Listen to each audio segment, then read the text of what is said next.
50 years later, I'm back to do what I always swore I'd do, and that is to stand on the high ground and plant the American flag in North Vietnam.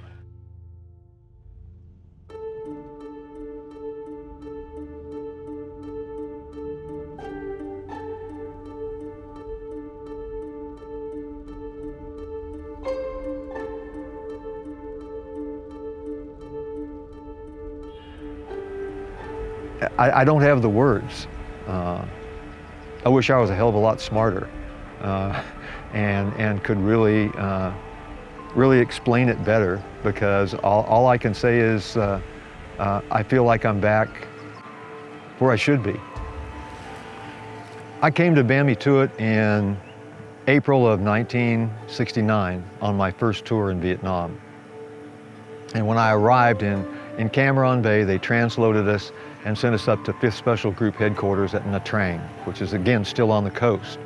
And at that point, they asked for volunteers for a special project. And we really didn't know what it was, but not all of my class chose to, but many did.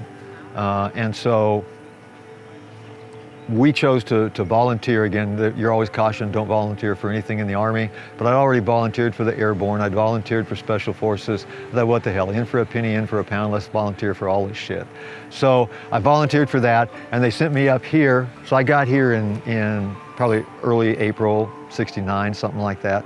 And at that time, the compound was, as best I can tell at this point, probably 1,000, maybe 1,500 meters to my right is where the actual compound was, because we were off the end of the runway, and the runway stretches behind us here. And it was called CCS, or B-50, B being a designation for a lieutenant colonel type command in special operations. Or they called it Command and Control Detachment South. In Kontum, which is north of here, was Command and Control Detachment Central, and in Da Nang was Command and Control Detachment North, CCN. It certainly looks different than it did when I was here, because when I was here, all it was a galvanized shed and some boards stuck up, and that was East Field. And the only thing that landed here were C-123s, C-130s, and DC-3s for Vietnam Airlines, because that's all they had at the time. And the DC-3s would be loaded with Vietnamese people, goats, chickens, whatever else they wanted to carry with them from one part of the country to another. So it was a very primitive airfield at that time. Now it's kind of like a regional airport that I'd see in Fayetteville, North Carolina. The hill that's in the off distance there is where we had a radio relay site, and I was on top of it that one night, and it was a very nice, calm, quiet, cool night.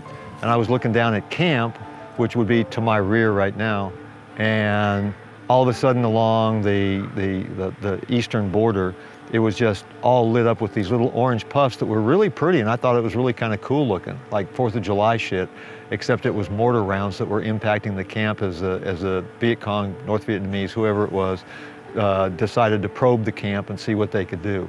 I could look down and I could see them firing their mortars, and then I could watch and then see the mortars impacting along the edge of the camp. And so I called our gun section in camp, the big mortars, and they fired back at them, and then the helicopter showed up and they started their firing, and we just had a wonderful time.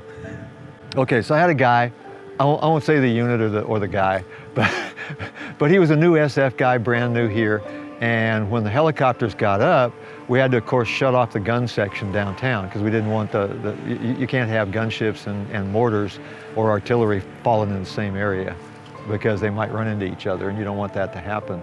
And so I called the gun section, turned them off, and while I did, the helicopters called, and they were talking to this other American that was up there with me, and they said, "Can you mark your position?" So he said, "Yeah." So he took a flare and fired off a flare, and now all of a sudden the top of the mountain is nothing but bright, brilliant light, and we're right in the middle of this shit. And I'm like, holy fuck, dude, what did you just do? And the helicopter guys called back and they said, that isn't exactly what we meant. So I grabbed a helmet real quick and put a helmet over the flare and shut that down, and then turned on an IR strobe. And then they picked up that IR or infrared strobe and brought their guns in to bear, and they fired pretty darn close to us, but they knew exactly where we were at that point. I mean, how can you help it? We lit the fucking world up.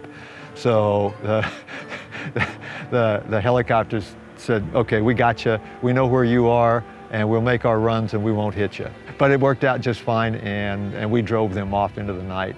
And I threw a few rounds down at them with an M79, so we wanted to say we fought back.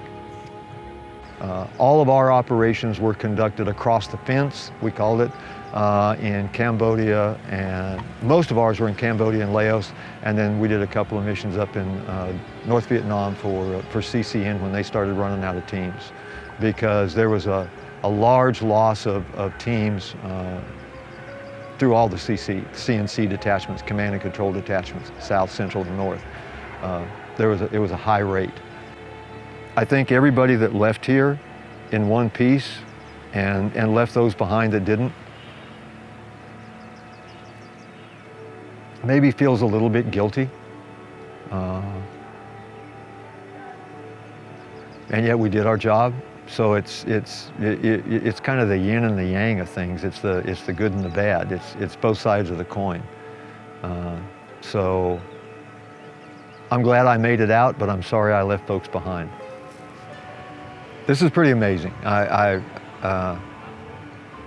Each day has become more and more real, and I think today's the most real of all, because it's back, and you know I'm touching this earth, and I give thanks that I'm here and in one piece. I'm sorry that some of the other guys aren't, but it was something that we all chose to do, and we all knew the risks and the opportunities. And I was afforded a lot of opportunities, and other guys gave their lives for me to have those opportunities. And they're my brothers. And my hat's off to them.